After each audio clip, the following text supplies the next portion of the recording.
করোনায় লাফিয়ে বাড়ছে মৃত্যু ও শনাক্ত। দেশের বিভিন্ন স্থানে আরও ৭৮ জনের মৃত্যু। রাজধানীর হাসপাতালেও বাড়ছে চাপ। বাস ট্রেন লঞ্চ বন্ধ থাকলেও পায়ে হেঁটে গন্তব্যে যাওয়ার চেষ্টা।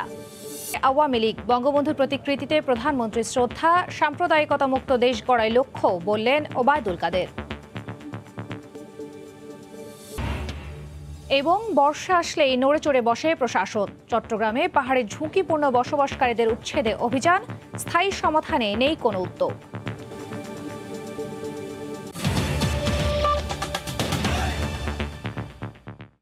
সময় সংবাদের সঙ্গে আছি আমি খান তাজদিন হাসান।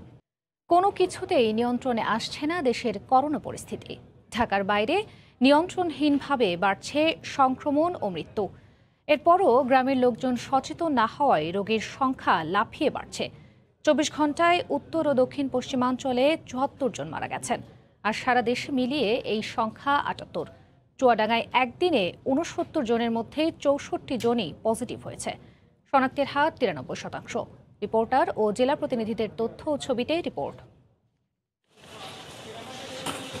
পাল্লা দিয়ে বাড়ছে মৃত্যু ও সংক্রমণের হার। শহর কিংবা গ্রাম, সব জায়গায় শ্বাসকষ্ট, জ্বর, সর্দি, কাশি নিয়ে বাড়ছে রোগীর সংখ্যা। অনেকে আবার মৌসুমি জ্বর বলে বিষয়টি উড়িয়ে দিচ্ছেন কিংবা সামাজিকতার ভয়ে চেপে যাচ্ছেন। এতে পরিস্থিতি আরও ভয়াবহ হচ্ছে।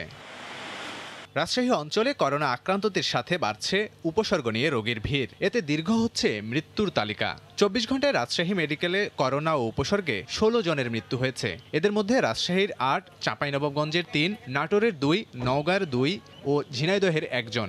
নতুন ৬০ জন রোগীর মধ্যে ৪১ জনই গ্রামের। ডে বাই ডে যে পরিস্থিতির দিকে যাচ্ছে, আমাদের ফিউচার যে কি আছে আল্লাহ তাআলাই ভালো জানবে। কোথায় রোগী নিয়ে রাখবে বা থাকবে কিনা, এরকম নিজেরাই এই ডিসিশনে ভুগছে, অনেকে চলেও যাচ্ছে। দেখা যাচ্ছে যে আমরা বেড বাড়াচ্ছি আর রোগী তার চেয়ে বেশি হারে বাড়তেছে। গ্রামের লোকজন আমরা করোনা হলে বলতেছি আমি করোনা হয়েছে, ওরা একটা লুকায়। খুলনার ৩টি হাসপাতালে ২৪ ঘন্টায় মারা গেছেন ১৩ জন। এদের মধ্যে ৮ জন খুলনার, ২ জন করে যশোর ও বাগেরহাট এবং ১ জন নড়াইল জেলার। করোনার ডেডিকেটেড হাসপাতালে নমুনা দিতে আসা সাধারণ মানুষের হয়রানির অভিযোগের শেষ নেই। এখানে যখন টিকিট দিচ্ছে, এটা খুবই গ্যাদারিং। দাঁড়াই আছি তীর্থের কাকের মতন, এইভাবে চলতেছে। সংক্রমণের উচ্চ ঝুঁকিতে থাকা যশোরের অবস্থা বেগতিক। জেলার হাসপাতালগুলোতে একদিনে ৯ জন মারা গেছেন। এদিকে হঠাৎ করেই মৃত্যুর মিছিল বেড়ে গেছে সীমান্তবর্তী জেলা ঝিনাইদহে। ২৪ ঘন্টায় ৮ জন মারা গেছেন। আক্রান্তের হার ৫১.৫৪%।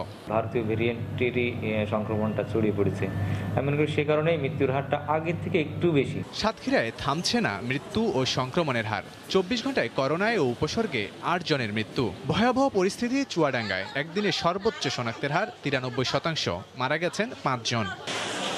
গত কয়েকদিনে পরিস্থিতি খারাপের দিকে কুষ্টিয়াতেও। ২৪ ঘন্টায় মারা গেছেন ৫ জন। রোগীর চাপে হিমশিম অবস্থা হাসপাতালে। সীমান্তবর্তী বাগেরহাটে গেল কয়েকদিনের তুলনায় শনাক্ত হার বেড়ে ৪৪%। ২৪ ঘন্টায় মারা গেছেন ৩ জন।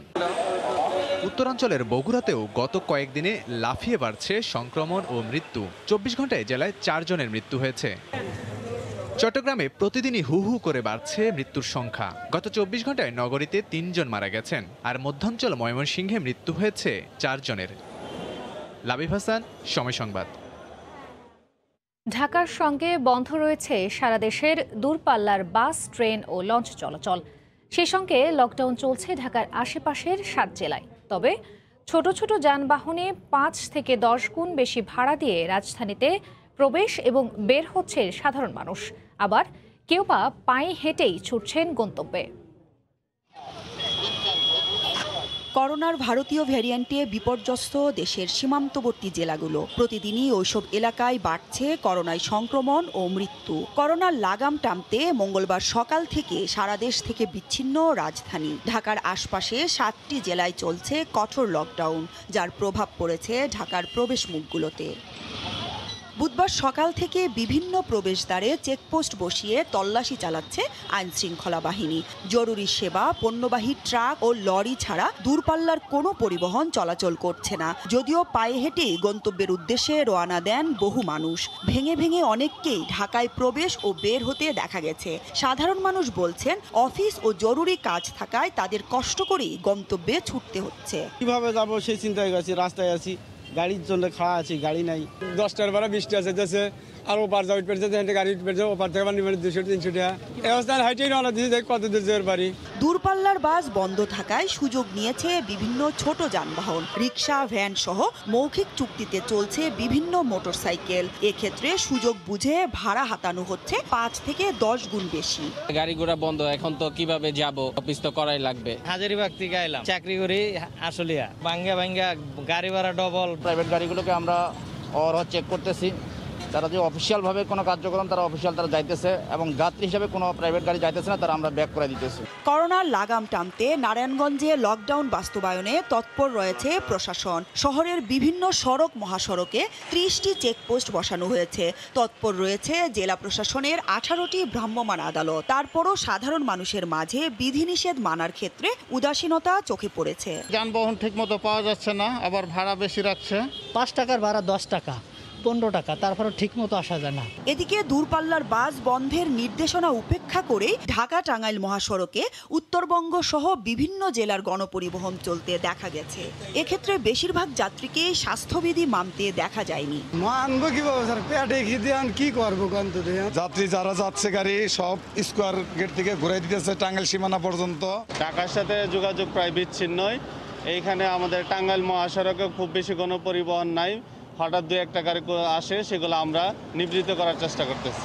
লঞ্চ চলাচল বন্ধ থাকায় শিমুলিয়া বাংলাবাজার ফেরিঘাটে জরুরি পণ্যবাহী ফেরি দিয়েই গাদাগাদি করে গন্তব্যের উদ্দেশ্যে ছুটছে মানুষ। মানা হচ্ছে না স্বাস্থ্যবিধি। মৌসুম ইসলাম, সময় সংবাদ, ঢাকা।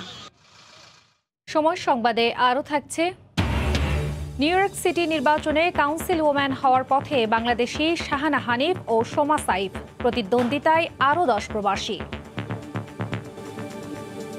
পেরিয়ে 73 বছরে বাংলাদেশ আওয়ামী লীগ দলের 72তম প্রতিষ্ঠা বার্ষিকী উপলক্ষে বঙ্গবন্ধুর প্রতিকৃতিতে শ্রদ্ধা নিবেদন করেছেন দলের সভাপতি ও প্রধানমন্ত্রী শেখ হাসিনা।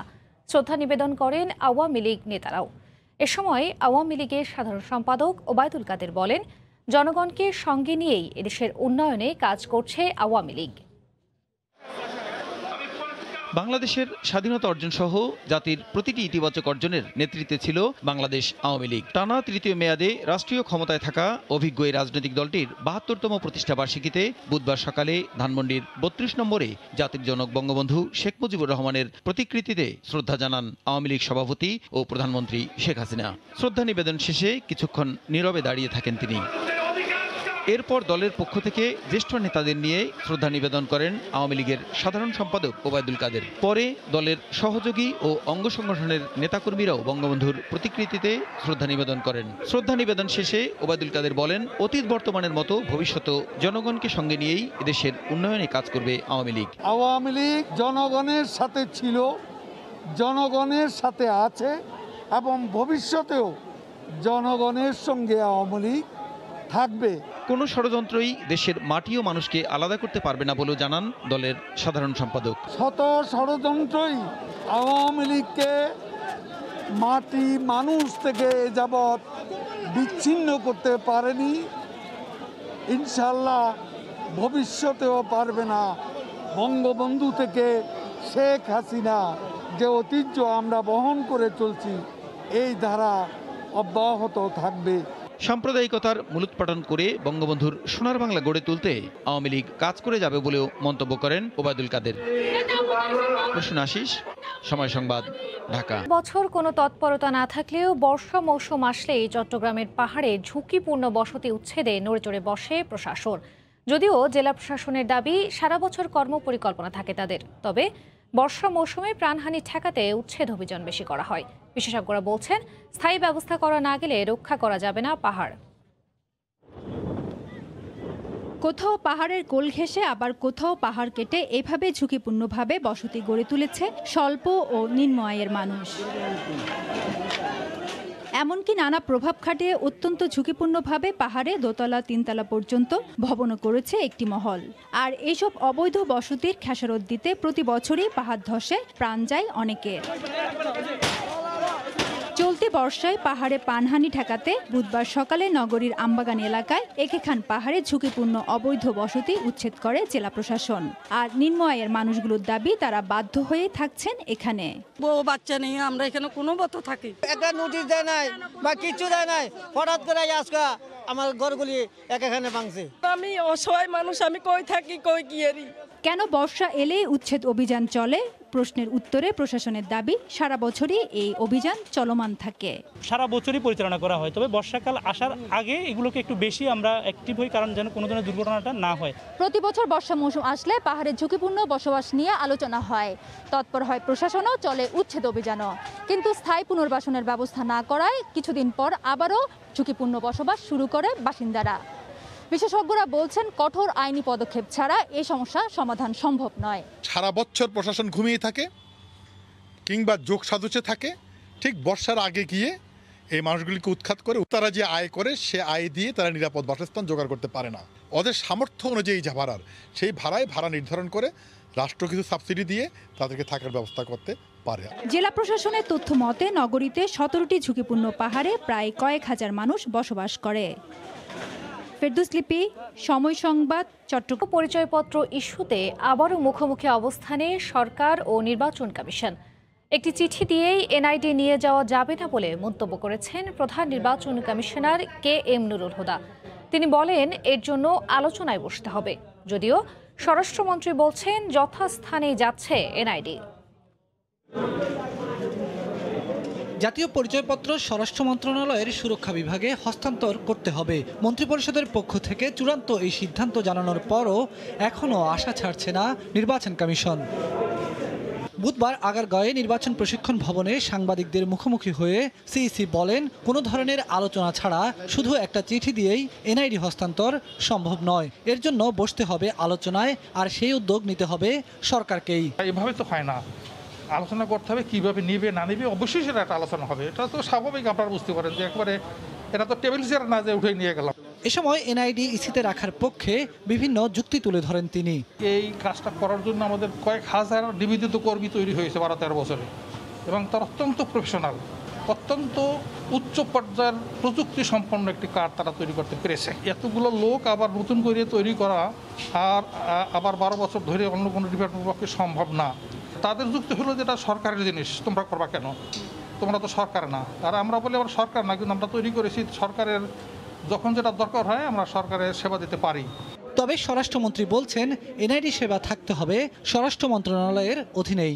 এনআইডিটা হলো মূল, সে যে বাঙালি, সে বাংলাদেশের মানুষ, কিন্তু সে ভোটার কিনা সেটা হলো 18 বছরের পরে সে ভোটার হয়। কাজে এটা সঙ্গত কারণেই এটা যথাস্থানেই সরকার কর্তৃক নির্দেশনা দিয়েছে যথাস্থানে আসার। ইলেকশন কমিশন সাধারণত তারা ভোটার লিস্ট তৈরি করে, সেই ভোটার লিস্ট তৈরি করার যত ধরনের সহযোগিতা এই এনআইডি থেকে পাওয়ার সেগুলি তারা পাবেন। এটা সিস্টেমই তাই থাকবে। কাজেই সমন্বয়হীনতা কোনো প্রশ্ন আসে না। এদিকে এনআইডি হস্তান্তরের জন্য কার্যবিধি সংযোজন সহ নানা প্রস্তুতিমূলক কাজ শুরু করে দিয়েছে স্বরাষ্ট্র মন্ত্রণালয়ের সুরক্ষা সেবা বিভাগ। বেলায়েত হুসাইন, সময় সংবাদ, ঢাকা। সংবাদ দেশের বাইরের খবর। যুক্তরাষ্ট্রের নিউ ইয়র্ক সিটির প্রাইমারি নির্বাচনে 2 জন বাংলাদেশি নারী প্রার্থী বিজয়ী হতে চলেছেন। তারা হলেন কুইন্স কাউন্টি সিভিল কোর্টের বিচারক পদে অ্যাটর্নি সোমা সাইদ ও ব্রুকলিনের কাউন্সিল ওম্যান হিসেবে শাহানা হানিফ। মঙ্গলবার অনুষ্ঠিত নির্বাচনে রেকর্ড সংখ্যক বাংলাদেশি ভোট দেন। নির্বাচনে মেয়র পদে ডেমোক্র্যাট দলের এরিক অ্যাডাম এগিয়ে আছেন। নিউ ইয়র্ক থেকে বিস্তারিত হাসানুজ্জামান সাকির রিপোর্টে। আপনার ফার্স্ট চয়েস হিসেবে মূল্যবান ভোট দিয়ে জয়যুক্ত করুন। সাথে সাথে বজ্র কণ্ঠে আওয়াজ তুলুন। নিউ ইয়র্কের রাস্তায় এ যেন অভাবনীয় দৃশ্য। মাইকে বাংলায় ভোট চাওয়া হচ্ছে প্রার্থীদের পক্ষে। প্রতিটি কেন্দ্রে ভোটারদের উপস্থিতি যেমন ছিল, তেমনি প্রার্থীদের পক্ষেও ভোট চেয়েছেন অনেক বাংলাদেশি। নির্বাচনে 12 জন বাংলাদেশি বিভিন্ন ডিস্ট্রিক্টে কাউন্সিলম্যান পদে প্রার্থী হন। এটা কখনোই হতে পারতো না যদি বাংলাদেশিরা ভোট দিতে বের হতো না। সো আমরা অনেক এক্সাইটেড যে আমাদের যে বিভিন্ন ইস্যু আছে, ওয়ার্কারদের ইস্যু, হাউজিং নিয়ে এবং শিক্ষা নিয়ে কিছু করার আছে, সো আমরা এগিয়ে যাব। নিউ ইয়র্কের কুইন্স কাউন্টি বিচারক পদে প্রার্থী হয়েছিলেন একমাত্র বাংলাদেশি অ্যাটর্নি সোমা সাঈদ। যারা আমার সঙ্গে ছিল দীর্ঘদিন ধরে এবং আমার উপরে বিশ্বাস ছিল যে এটা আমি করতে পারবো, যে আমাদের প্রথম বাংলাদেশি আমেরিকান ওম্যান কুইন্স থেকে একজন জাজ হবে, সে মুসলিম, এবং সব কমিউনিটি থেকে আমি সাপোর্ট পেয়েছি। ভোটাররা জানান সুন্দর পরিবেশে সুষ্ঠুভাবে ভোট সম্পন্ন হয়েছে। ভবিষ্যতে মেয়র পদেও বাংলাদেশিদের প্রার্থী হিসেবে দেখতে চান তারা। আমাদের পছন্দ মতো অন্যান্য মেয়র হোক আর অন্যান্য জাজ হোক, সবাই আমাদের প্রতিনিধিত্ব করে, এটাই আমরা চাই। আমরা চাই আমাদের কাউন্সিলের প্রতিনিধিরা মানে ভোটে জয়ী হোক। আমাদের বাঙালি প্রার্থী হয়েছে মোহাম্মদ আন মজুমদার, আমরা খুবই পজিটিভ। মার্কিন নির্বাচনে কে দলীয় প্রার্থী হবেন তা দল নয়, নির্বাচন করেন দেশের জনগণ। আর এই প্রক্রিয়াটি প্রাইমারি নির্বাচন নামে পরিচিত। মঙ্গলবারের নির্বাচনে ডেমোক্রেট ও রিপাবলিকান বিজয়ী প্রার্থীরা আসছে নভেম্বরে মূল নির্বাচনে পরস্পরের প্রতিদ্বন্দ্বী হবেন। তবে সাধারণভাবে ডেমোক্রেটিক সংখ্যাগরিষ্ঠ প্রার্থীরাই নিউ ইয়র্ক সিটিতে বিজয়ী হন। বৈরী আবহাওয়ায় বৃষ্টির মধ্যেও ভোটারদের উপস্থিতি ছিল চোখে পড়ার মতো। ভোট কেন্দ্রের বিভিন্ন নির্দেশনায় বাংলা লেখা ছাড়াও ব্যালট পেপারেও ছিল বাংলা, আর ছিল দোভাষীর ব্যবস্থা। হাসানুজ্জামান সাকি, সময় সংবাদ, নিউ ইয়র্ক। এ পর্যায়ে শীর্ষ সংবাদ জানিয়ে দিচ্ছি আরেকবার। করোনায় লাফিয়ে বাড়ছে মৃত্যু ও শনাক্ত, দেশের বিভিন্ন স্থানে আরও ৭৮ জনের মৃত্যু। রাজধানীর হাসপাতালেও বাড়ছে চাপ, বাস ট্রেন লঞ্চ বন্ধ থাকলেও পায়ে হেঁটে গন্তব্যে যাওয়া আওয়ামী লীগ। বঙ্গবন্ধুর প্রতিকৃতিতে প্রধানমন্ত্রীর শ্রদ্ধা, সাম্প্রদায়িকতা মুক্ত দেশ করাই লক্ষ্য, বললেন ওবায়দুল কাদের। এই ছিল এখনকার মতো, সঙ্গে থাকুন সময়ের।